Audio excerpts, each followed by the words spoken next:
안녕하십니까. 오늘은 계속 제가 주의를 기울이고 있는 것은 미국을 중심으로 발생하고 있는 H5N1 조류 인플루엔자 인체 감염증 및 새로운 신형 인플루엔자 등장 가능성에 대한 준비와 경고입니다.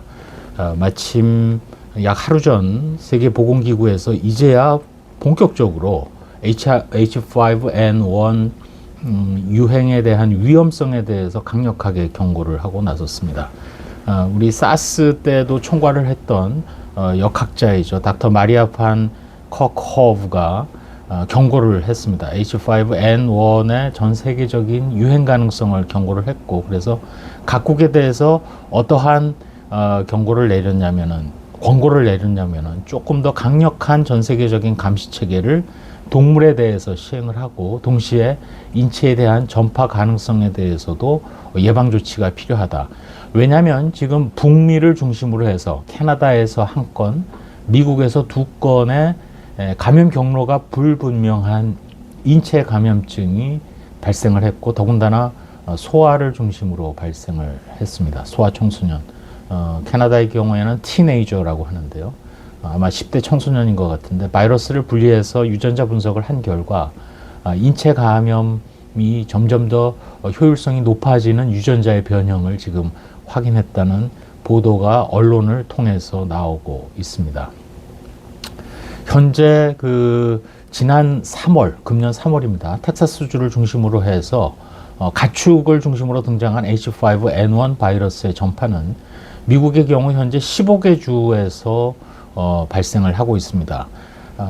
뭐 검사가 많이 이루어지고는 있습니다만, 일단은 가축에서 보통 한 34건, 그리고 가금류에서도 또 한 21건 정도 지금 바이러스를 분리를 했는데, 가장 최근에는 또 어떤 충격적인 얘기가 나오고 있냐면은 흰 족제비에서 나온 H5N1 바이러스를 공기 중에 포집을 해서 발견했다는 것이 이제 저널의 공식 발표라기보다는 서한을 통해서, 사실 코레스폰던스라 그래서 저널에서 서한을 보낸다는 것은 그만큼 의미가 있어서 통과가 되었기 때문에 이제 실리는 건데, 그러한 경고들이 나오고 있는 그런 상황입니다.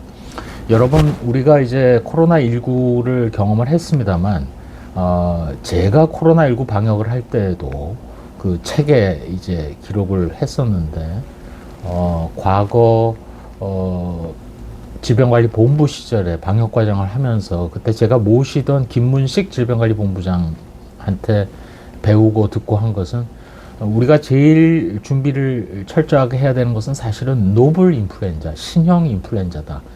즉, 그 이전까지는 사람에게서 주로 발생하지 않던 인플루엔자 바이러스가 사람에게 넘어오는 것이 가장 두렵다, 이런 얘기를 했고, 따라서 그걸 준비하는 과정에서 사실은 2003년에 사스를 경험을 한 기억이 있습니다. 여러분, 인플루엔자 바이러스는 구조상 우리가 H니 N이니 이런 뭐 말을 합니다. H5N1. H라는 거는 헤마글루티닌이라 그래서 바이러스 표면에 있는 헤마글루티닌 단백질의 그룹에 따라서 약 18개 종류로 나뉘고, N이라는 거는 유라미니데이제라 그래서 N은 한 여러 가지 또 한 종류가 있습니다. 근데 이제까지 H 같은 경우 1에서부터 한 18번까지가 있겠죠. N 같은 경우도 뭐 1에서부터 한 9번까지 또는 더 이상 발견될수록 숫자가 더 늘어날 겁니다. 우리가 들어보시면 겨울철에 계절 인플루엔자가 유행을 하면 H1N1이라는 거 들어보셨을 겁니다. 설령 H1N1이라 하더라도 유전자 형이 동물에게서 넘어오면서 급격하게 변하는 경우는 대유행을 일으킬 수 있습니다. 왜냐하면 그 전까지는 전혀 면역이 없을 뿐더러 유전형이 너무나 급격하게 변했기 때문에 대유행의 전조가 될 수 있습니다. 우리가 그거를 항원의 대변이 안티제닉 쉬프트라는 표현을 하는데, 대표적인 게 2009년에 발생했던 신종 인플루엔자, 그때는 팬데믹 H1N1이라고 이름을 불렀습니다만 초기에는 스와인 H1N1이라고 이름을 붙였습니다. 지금 추정되기는 미국 내지 멕시코의 아마도 팜에서 돼지 농장 등에서 주로 그 지역에서는 아이들이 돼지 농장에서 행사도 가지고 놀이도 합니다. 그 과정에서 아마 사람에게 적응되고 넘어온 것이 아닌가 그렇게 생각이 됩니다만, 어쨌든 현재까지는 계절 인플루엔자의 경우 H1N1이라는 것도 들어보셨을 거고 H3N2도 들어보셨을 거고, 그러니까 H1, 3 정도까지는 사람한테 완전히 적응이 되어서 사실은 약화되었고 이미 면역도 확보가 됐고, 매년 중요한 것은 동절기를 앞두고 남반구는 북반구의 봄철에, 북반구는 동절기 직전인 9월, 10월, 11월 사이에 인플루엔자 예방접종을 고위험군을 중심으로 맞음으로써 우리가 예방을 합니다.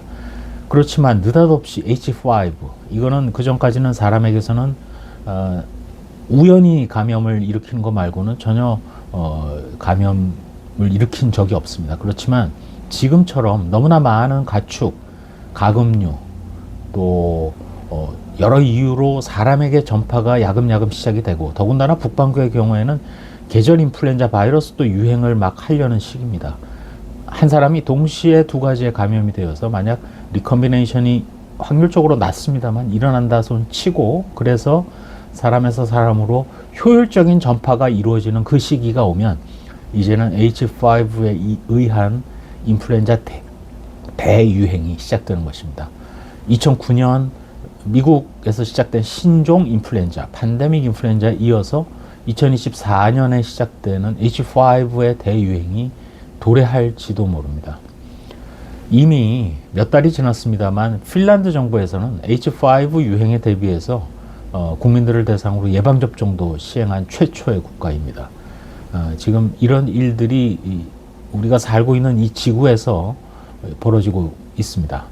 여러분, H5N1이 만약 북미 지역에서 미국, 캐나다 등 사람에게 적응하여 전파가 시작되는 순간, 그 순간은 아마도 이미 트래블러, 여행객을 통해서 동아시아의 활발한 교육국인 대한민국에는 바이러스가 들어와 있다고 생각해야 될지도 모릅니다. 물론 코로나와는 달리 우리가 빠르게 바이러스 분리 등을 통해서 백신을 생산을 해야 될 것이고, 또 중요한 것은 항바이러스제인 아마 타미플루가 이미 시중에는 시판되고 있기 때문에 그걸 통해서 초기에 대응을 잘 할 수 있으리라고 믿습니다만, 어쨌든 이러한 일들이 계속 일어나고 있고 계속 주시해야 되고 전 세계적인 상황을 잘 감시해야 되겠습니다. 저 개인적으로는 세계보건기구가 늦었지만 이제라도 저렇게 경고한 거에 대해서는 좀 제대로 일을 해야 되겠다라는 얘기를 하면서, 거듭 우리의 고 이종욱 총장 같이 한국인, 빠릿빠릿한 우리 동양인이 좀 인종차별적인 발언일 수는 있겠습니다만 세계보건기구가 좀 더 미리미리 강력한 대응을 하는데 더 선두에 서야 된다라는 것을 강조를 합니다. 이러한 내용들을 계속 담아서 저는 보건대학원 우리 감염역학을 통해서 강의를 하고, 또 나중에 또 따로 말씀드리겠습니다만 연세대학교가 이번에 융합보건의료대학원이라고 전문대학원을 출범을 합니다. 거기에 감염병 역학, 유전체 역학까지 포함해서 강의를 개설을 해서 좀 더 심도 깊은 내용을 가지고 학생들을 맞이할, 수강생들을 맞이할 그럴 생각입니다. 오늘은 H5N1에 대한 WHO의 경고에 대해서 말씀을 드렸습니다. 감사합니다.